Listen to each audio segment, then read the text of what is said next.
Let's jump right into this explainer on the Ramanathaswamy Temple down in Tamil Nadu. We're looking at a truly fascinating dual narrative today. It's this incredible story where ancient mythology and hard historical facts just completely intertwine to create, well, an absolutely astonishing legacy of faith and stone. So here's the big mystery we're tackling. How exactly does a monument that supposedly started out as a fragile handful of beach sand become an impenetrable fortress of stone? We're taking a journey from a deeply revered mythological act of devotion all the way to an enduring and, frankly, magnificent architectural reality. Section 1. The Sacred Island Temple. Down in Rameshwaram, we're exploring a sacred site that is fundamentally dedicated to Lord Shiva. But right off the bat, we hit a mystery. The official name, Ramanathaswamy, literally translates to Lord of Rama. Think about that for a second. This is one of the most sacred Shiva temples on the planet, but its name honors Lord Rama, who's an avatar of Vishnu. It's a massive crossover story, and we definitely need to unpack it. Section 2. Echoes of the Epic Ramayana. Okay, so according to the epic Ramayana, after defeating the demon king Ravana, Lord Rama needs to atone for killing a demon of Brahmin lineage. He decides to worship Shiva right there at Rameshwaram, and he sends his devoted companion Hanuman literally all the way to the Himalayas to fetch a sacred Shiva Lingam. But time is ticking. The absolute perfect, auspicious moment for worship is slipping away, and Hanuman is delayed. So Rama's wife, Sita, steps up. She improvises, creating a simple, incredibly fragile lingam right out of the local beach sand. Now, this wasn't just some fleeting, spur-of-the-moment thing. That fragile sand lingam that Sita shaped, it actually became the permanent main deity of the temple.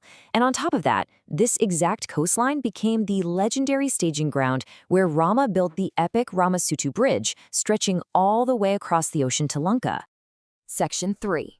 Kings, Empires, and Stone.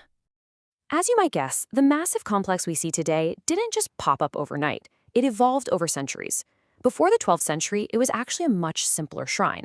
Back in the 7th century, it was intimately associated with the ancient Shaivite saints, the Nine Mars. But then, real architectural ambition took over. By the 12th century, the Pandya dynasty, and get this, even kings from neighboring Sri Lanka started pouring serious resources into the sanctum, kicking off major construction. Then, if we jump to the 17th century, the Setupati rulers of Ramanathapuram stepped in. They funded massive expansions, transforming the site into the sprawling, magnificent architectural giant that it is today. Section 4. Invasions and Architectural Marvels. The journey from sand to stone definitely faced some brutal realities along the way. In 1311, the region was hit hard during a military campaign by Malik Kafur of the Delhi Sultanate. But the local devotees and rulers, they were absolutely relentless. Through invasions, through severe threats, they just kept rebuilding. They fiercely protected and preserved their sacred space no matter what. And through that sheer, unyielding willpower, it became a literal marvel of engineering. I mean, it actually holds the record for the longest corridor of any Hindu temple on Earth. It's a real game changer. We're talking about massive, intricately carved pillared halls and these huge gopurams, those iconic, towering gateway structures that both visually and spiritually anchor the entire complex. Then there's this highly specific number, 22. Woven meticulously right into the fabric of this sprawling complex are 22 sacred tirthams, or holy wells. Pilgrims actually physically bathe in the waters from these specific wells before they ever set foot inside the inner sanctum. It turns this physical purification process into a deeply immersive sensory and spiritual journey. Section 5. A pillar of spiritual unity. Now let's look at another really crucial number, and that is 12. The Ramanathaswamy Temple is one of only 12 Jyotirlingas of Lord Shiva in the entire world. In Hindu tradition, a Jyotirlinga represents a radiant, infinite sign of the Almighty Shiva. Being one of 12 absolutely cements the temple into an elite, globally recognized tier of spiritual sacredness. But honestly, its true power lies in how it unifies.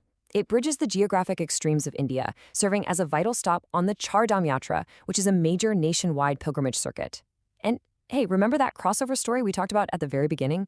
Because it's a Shiva temple founded by Lord Rama, it seamlessly harmonizes Shaivism and Vaishnavism. These are two major spiritual paths that historically often remain distinct, but they come together perfectly, right here in one secret space. So we're left with this incredible synthesis. On one side, you have the epic mythology of Lord Rama, Sita, Hanuman, and the Ramayana. On the other, you have the physical history of stone, built, funded, and fiercely protected over centuries by the Pandya dynasty, Sri Lankan kings, and the Sethupathi rulers. It's an epic myth honored by monumental historical engineering. Truly, the whole shebang.